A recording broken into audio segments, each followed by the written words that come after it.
Hi everyone, this is step 8 of MAST methodology. Hopefully you've been able to watch all of the steps and all of the videos, especially step 7.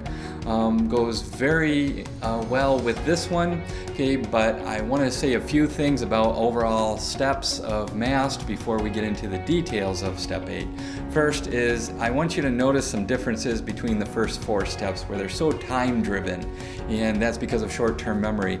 In checking steps, you notice I haven't said anything about that at all. I haven't said anything about time. Take all the time you need with this. And on average, what happens is drafting takes an hour, hour and a half, maybe 2 hours. Checking takes the rest of the day for a chapter, usually about 4 to 6 hours for that. People get better over time, okay, but most of the time is spent on checking. And so that's important to note. The second thing I want to say is that checking never stops. It never stops. Language changes over time. That's a linguistic principle.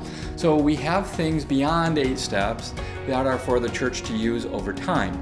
Okay, that doesn't mean you have a bad translation. You have a very good translation if you've done these steps well. Okay, there is never a perfect translation because as soon as you put it out, you might say this could be a little bit better.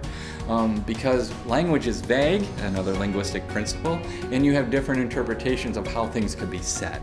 And so there's preferences that play into this. So the ongoing work of translation never ends, so there are more things to do and ongoing.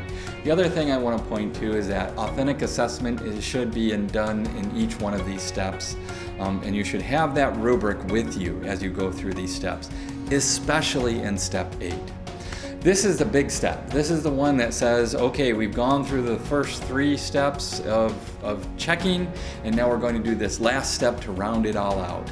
Okay, and this is verse by verse check. Verse by verse check is literally what it sounds like. I'm going to take a verse and I'm going to actually check it for its wholeness. I'm looking for context. I'm looking for anything and everything.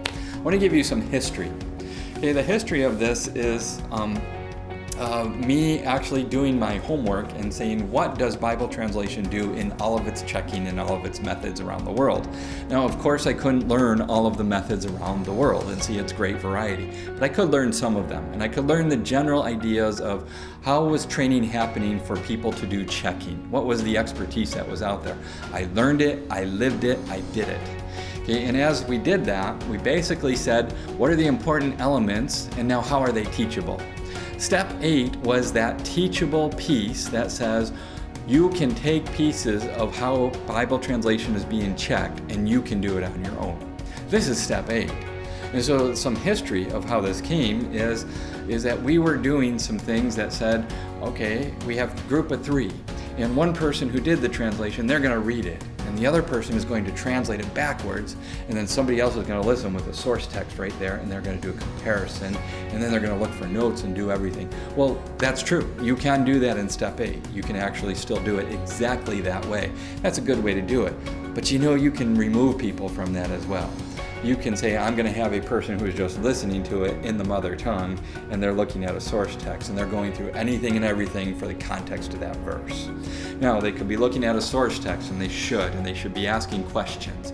What kind of questions? Any question they want. Higher level thinking questions are a great thing, and I want to point to Bible translation notes, okay, BTT notes, which is in the content of what we have produced as an organization. Please find those in Bible in every language if you have not already.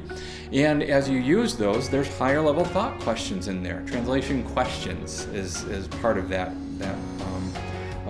material set. Now, you have translation questions, you have translation notes. These are resources where you can ask questions and you can look at notes. And you should be seeing things in the notes that relate to the questions. And you should be hearing things that are similar to that and having those discussions. Remember in step 2 where I said you don't want a discussion, you want to verbalize? Now you want a discussion. Now you want the depth of Scripture to say, did you capture that meaning in its fullness? And you should be finding things that are not there, are not interpreted well, and looking through that. And so what you don't want to do is add to Scripture. You don't want to take away from Scripture.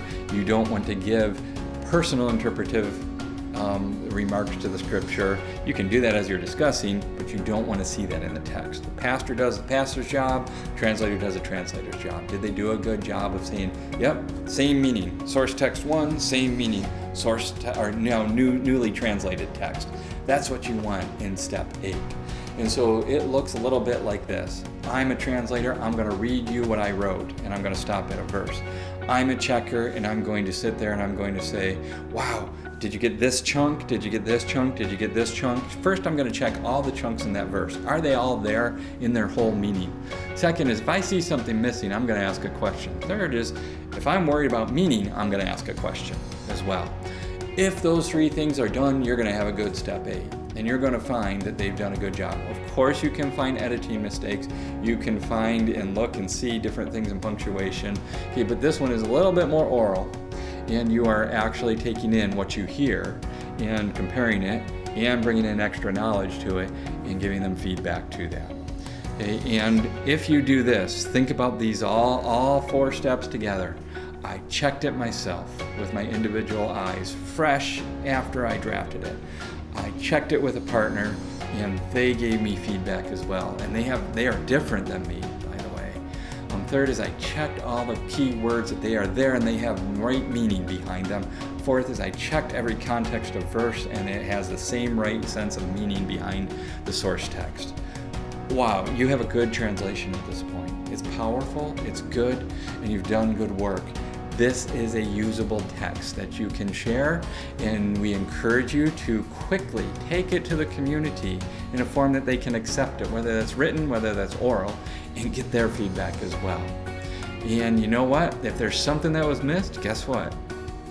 You can change it, and you can go and you can refine it. If there's something that's preferred, guess what? You can do that too. If there's something where you encounter another dialect that's a little different, hey, guess what? They can work on a translation as well for their dialect difference also. But that's another video, another time. Thank you for going through all 8 videos. If you have not, I encourage you to go back and see all the other ones and take these in as a whole. This is MAST methodology. There is a lot more on every single one, every single step. And I encourage you, if you want more after these videos, go to theory training. Theory training materials and resources are out there, and you can learn deeper on how each of these steps work. This is a good leap forward in saying, I now own a little bit more on why these steps were designed the way they were. Thank you for your attention and time and for your dedication to Bible translation.